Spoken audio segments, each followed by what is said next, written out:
আসিফ, নাহিদ এবং বাগের এই তিনজন গণস্বাস্থ্যে ভর্তি ছিল।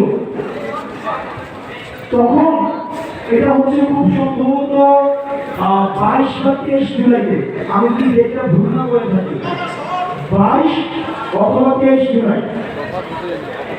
তো আমাদের একজন ভাই ছিল, একটা সিনিয়র ভাই, উনি কখনো সামনে আসে নাই। আমি সার্ভিস তখন বাইরে, মানে আমাদেরকে কখনো আটক করেন। আমাদের একটা ছোট ভাই মাহিন প্রতিনিয়ত আমাদেরকে বিভিন্নভাবে হেল্প করছে। তবে মাহিনের মুখের সময় বোঝা যাচ্ছে না, কারণ প্রতিনিয়ত ফোন চেঞ্জ করছে। রিফাত রশিদ এবং হচ্ছে আমাদের আব্দুল মান্নান মাসুদ, ওদের আমরা জানি ওরা আটক হয় নাই, কিন্তু ওদের ফোনের লোকেশনে পাওয়া যাচ্ছে না। তখন আমরা সিদ্ধান্ত নিলাম যে আমরা আসিফ, নাহিদ এবং বাকিকে আমরা হসপিটালে